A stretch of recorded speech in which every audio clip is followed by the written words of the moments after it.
First of all, what you're going to need is a heavy duty pot, stainless steel or black iron. I like to use black iron just because everything works better in black iron except for tomato, but for browning and frying and things like that I like black iron, so that's what I'm going to use. That's what I'm used to. Stainless steel works fine as long as it's a heavy duty pot that won't burn or scorch your food too easily. You're going to start with just your okra slices in your pot with a little bit of water. I'm putting about a glass.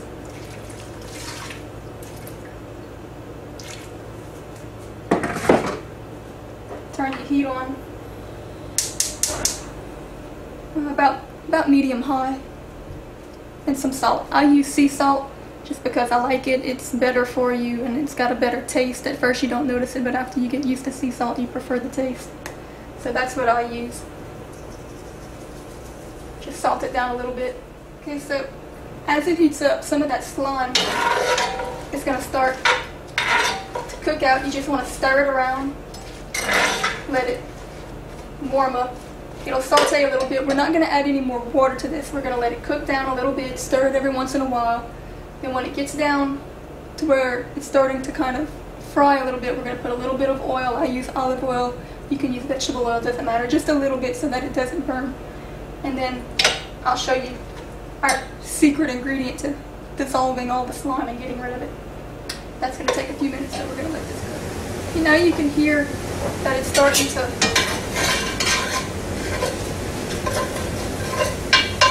saute a little bit. To keep it from burning, I'm going to put a little bit of olive oil.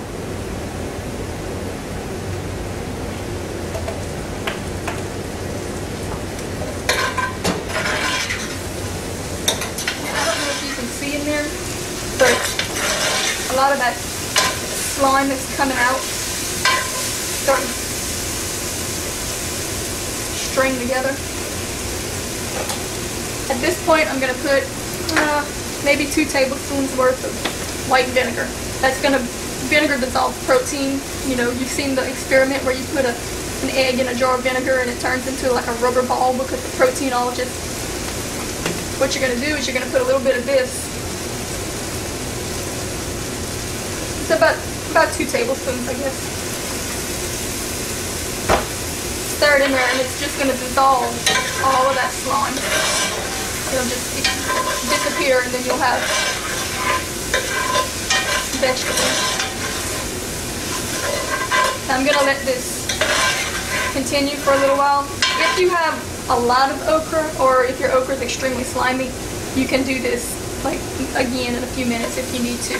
I let it fry a little bit, but that vinegar is going to evaporate. So at this point you want to go ahead and add whatever seasonings you like. Onion, I'd use, if it's a small onion, I'd use a whole onion. If it's a big Vidalia, I'd use half. 2 or 3 cloves of garlic, bell pepper, parsley, anything that you like. Salt, pepper, cayenne if you like it hot. Anything, just, you know, whatever you typically use in your everyday food. You're going to go ahead and add it right now, stir it, and let it all simmer down together. I'm going to add our onions, parsley, garlic, bell pepper, and green onions. You can put whatever you like as far as seasonings. So now that it's starting to fry down a lot, I'll show you what it looks like. It looks kind of gross, but it'll come together, believe me. Everything's melted. I'm stirring it and there's no more slime. It's all dissolved out.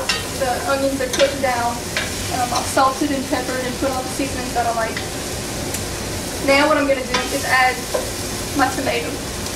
If you're doing this to can in jars, you can add stewed tomatoes. Actually, you're doing it even to cook like a soup or something. You can add stewed tomatoes, real whole tomatoes, whatever you want. I'm going to put tomato paste because I'm going to turn this into an okra gumbo / soup.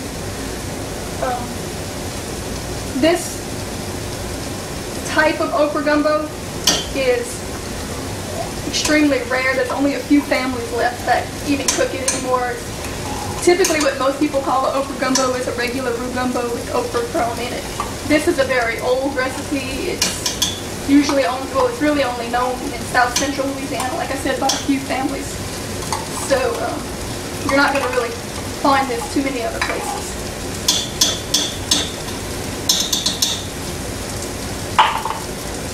But this is also the first steps in canning it if you want to put it up canned in jars. I'm putting 2 cans of tomato paste.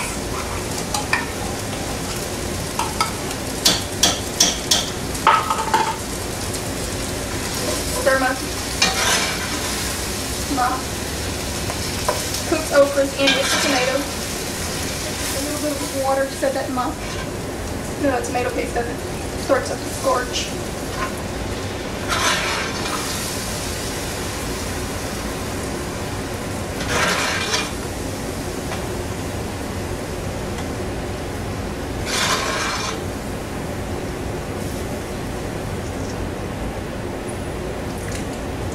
Now, if you wanted to,